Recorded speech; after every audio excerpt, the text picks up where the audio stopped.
Hello，大家好，我是夏青云，今天带来一期耳机评测。不知道大家听没听过 Hi-Fi 这个说法？所谓 Hi-Fi 就是 Chinese Hi-Fi， 一般是指价格不太高但音质不错的国产小众品牌的耳机。这种耳机在国内普遍名气不大，有一撮拥趸，但人数不多，但是在国外地位反而更高一些。今天咱们就来具体聊聊 Hi-Fi 界相对来说名气比较大也比较主流的 KZ 品牌的3款耳机。首先是开箱环节，咱们先打开 ZS-X 看一看，当当当当，看起来还挺好看的啊！直接把上面这一部分拿出来。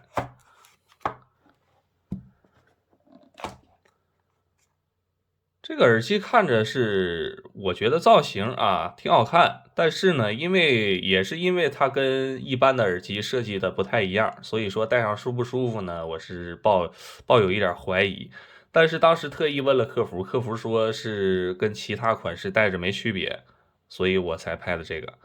然后呢，它这个牌子竟然贴歪了，也太不负责了吧！我看看能不能把它扶正啊。哎呦，还好，只是用胶简单粘上的啊，把它给那贴歪了一点呢，山寨感强烈。把它扶正之后呢，看起来稍微好一点。OK， 直接把耳机拿下来，然后我一眼就发现它这个地方有个凸起啊，凸起的还挺高，而且我仔细看了一下，它这里面也没有什么元器件呀。也不是为了装元器件而凸起这么一块，感觉应该是个过渡设计啊，不知道会不会对佩戴有影响。那咱们先插上线，拿在手里稍稍感觉有点沉，而且这种耳机设计的一般都偏大，戴上之后会凸出来一大块。下面咱们来开箱另一款，就是 ZS-10 Pro， 这个包装是推拉式的，哎呦，闪闪发光的感觉挺好看的，哎，挺好看的。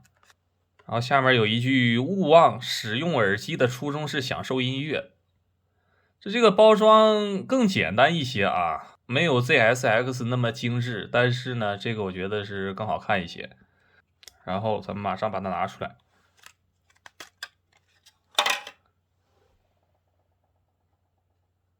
紫色还是挺漂亮的。但是它这个面儿也太容易脏了吧，手指头稍微蹭上一下全是指纹。这个光面好看是挺好看的啊，但是有利有弊吧。好了，下面开始测试环节。那这3款耳机我到手试用过后是退了2个，这里我得解释一下，我可不是仗着有7天无理由就为了做视频买回来测试，测试完再给人家退回去，不是这样啊。我第一个买的是 ZS-X， 因为客服忽悠我说它佩戴跟 ZS-10 系列没区别，结果到手一看它多了一个凸起，而且就是这个凸起硌得我耳朵疼，所以收货当天我就退了。第二个换的是 ZS-10 Pro， 声音还算满意，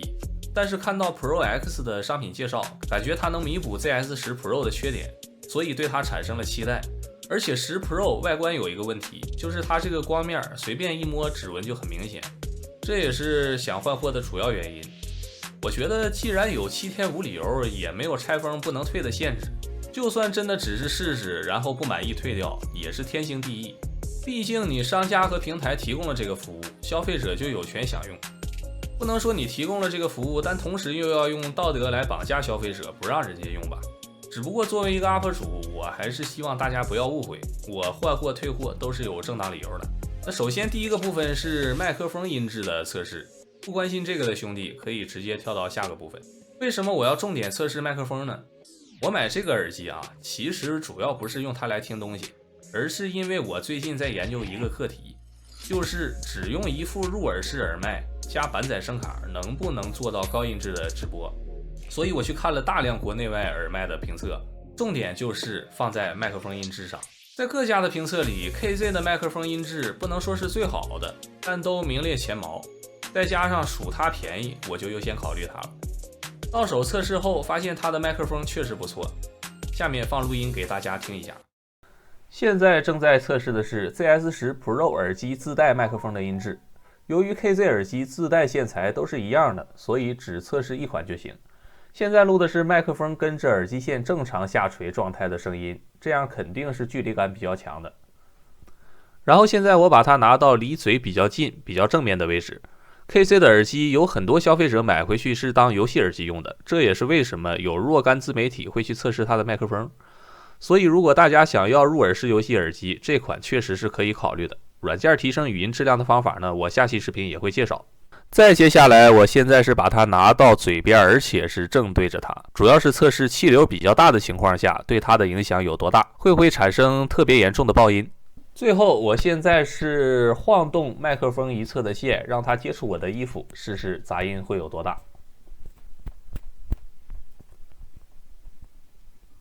这一段录音只是比较简单的测试，更高级的直播效果的测试，以及用这款耳机搭配板载声卡能不能唱歌，能唱的话是个什么效果，这方面的研究暂定是下期视频的内容。大家有兴趣的话先点个关注，期待下一个作品。接下来的部分就开始解答普通用户最关心的问题，就是这几款耳机到底怎么样。详细介绍之前，我先给出一个最核心的结论， KZ 的耳机绝对值得购买。当然了，不光是 KZ， 其他类似的拆翻耳机我相信也有不错的品牌和型号。为什么我会得出这么直接的结论，就是因为作为200多的耳机，咱不说它多好吧，至少它不坑，对得起价格，同时也许还能给你一点惊喜。下面就详细说说它们各方面的优缺点。首先，除了 ZSX， 另外2款我个人佩戴都非常舒服，长时间佩戴不会难受，这也是绕耳式耳机共通的一个优点。而 ZSX 呢，各不各耳朵分人，反正如果没有戴过这种形状的耳机，保险起见是建议选择没有凸起的型号，自带的耳套也还算柔软，没必要更换。非要挑刺的话，就是耳塞本体稍微有点重，反正拆翻耳机也包括国外类似定位的产品，几乎都是这样大耳塞的设计，比这厚重的也有不少，所以真的是挑刺才能说这是缺点哈。然后说说线材，这是我重点好评的方面。KZ 原装耳机线优点在于有一定硬度，弹性不大，不容易打结，接口是双针的，拔插容易，虽然通用度差一点，但没有圆形接口那种转来转去的烦恼，这点可能对很多人来说不算啥优点，但我个人是比较在意的。然后原装线最大的优点就是听诊器效应不强，适应这个耳机之后，正常使用的情况下，可以说几乎不会注意到听诊器效应。不正常的情况下，比如说像这样特意使劲晃动线，让它猛烈撞击我的衣服，耳朵里听到的声音当然也很明显，但是不会让人特别难受。有一些这方面做的不好的耳机，如果你这样做，耳朵里面轰隆隆的声音是让人难以承受的。几百元价位的耳机很少有会去特意优化线材的，所以线材这方面 KZ 比不少耳机都要好，包括一些比它贵甚至是贵很多的耳机。不过线材部分也可以强行挑刺，就是它原装线只有弯头，没得选。反正我是更喜欢直头的。下面最重要的音质方面，咱们重点说说这几款耳机的区别。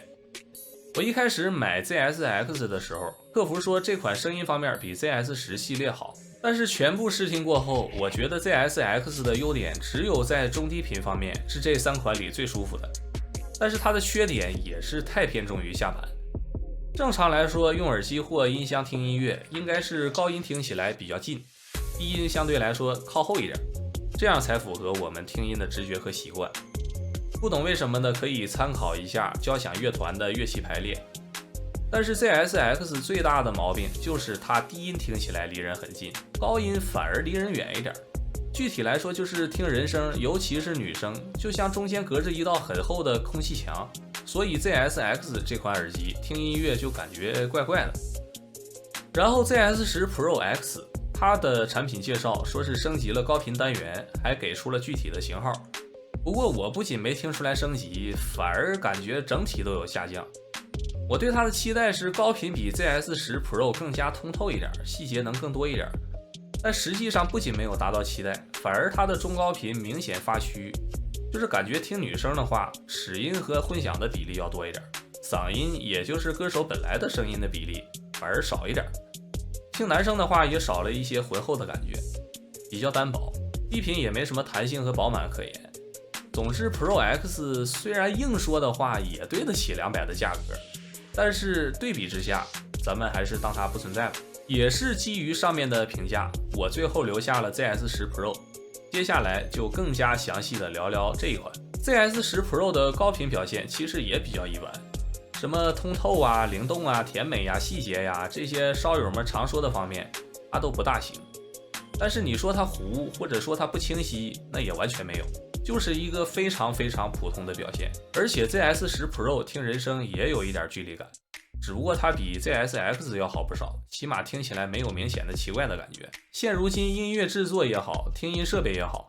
很多时候都在追求人声要尽量靠前，尽可能贴在听众的脸上。这一点有人喜欢，也有人不喜欢。这样的声音好不好呢？我也不做评价。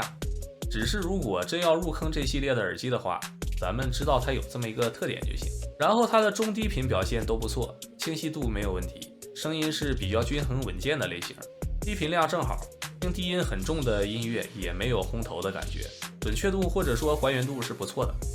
但是弹性和饱满嘛，不能说没有，但就只有一点点，能感觉到还是有一点散。我认为 ZS10 Pro 声音方面最大的遗憾就是声场，它的声场比较窄，导致立体声的感觉不够强，这方面比较可惜。不过声场这东西毕竟从来也不是小耳机的强项，就知足常乐呗。概括来说，作为一款200出头的耳机，声音方面跟中高端耳机肯定是有差距，这一点大家不要抱有不切实际的幻想。但是它好就好在没有哪个方面是拉胯的，可以说用它听音乐是能够达到欣赏俩字的及格线的。所以我相信听过这款耳机的人可能谈不上喜欢它，但是至少应该不会讨厌它，甚至喷它。综上，在这3款耳机里，我个人是无脑推荐 ZS10 Pro。顺便一提， ZS10 Pro 外观选择是最多的，销量也最高，这2点其实已经能说明很多。以上关于 KZ 200元价位这3款耳机的优缺点就都掰扯完了。如果后续想起来要补充的，我会写在置顶评论。当然，听音这个东西是很主观的，如果有兄弟听过这几款耳机，欢迎在弹幕或评论里说说自己的感受，提供更多的信息给后来人参考。那关于入坑拆外、购买和试听 KZ 耳机的这整个过程，虽然有波折，但总体来说我是满意的。这3款耳机我评测的很详细，也给出了很多自己的评价和建议，希望可以帮到大家。当然 KZ 的产品不光是这几款，也有更高价位的，有兴趣也可以试试。我相信就算价格高一些，它的性价比依然不会打太多折扣，毕竟人家卖的就是一个性价比。不过要提醒大家的是，这种性价比不是完全没有代价的。小众品牌相比于大牌，肯定有一些部分做的没那么好，比如服务、售后、包装配件、产品细节、产品定位。举个显而易见的例子，本期视频里这3款耳机价格几乎一样，看介绍呢好像是有定位上的差异，但又很模糊，而实际听过才意识到，这怎么跟产品介绍里说的好像压根就不沾边呢？这就属于是小众品牌会有的问题之一。只不过当咱们把目光聚焦于价格和产品本身时，这些问题还算问题吗？这就需要各位自己来判断了。最后的最后，我想说的是，咱们探讨低价拆费，纠结几百块的小众耳机，要是那些购买动辄万元级耳机、几千块耳放、1800的耳机线的 HiFi 大佬们看到，免不了会有个别人要嘲讽这种位于鄙视链下游的产品以及购买它的人群。我觉得 KZ 包装上那句勿忘使用耳机的初衷是享受音乐，正好可以用在这个地方。咱们不要管别人怎么想怎么说，更不要去攀比，用自己的方式，用自己能接受的投入去找到属于自己的快乐。能做到这点的话，这就是最好的结果。以上就是本期视频的全部内容，大家评论区多多互动，以后会有更多更好更直击要害的视频上线，希望大家多点关注，多多3连支持，感谢大家。那下期视频再见啦，拜拜。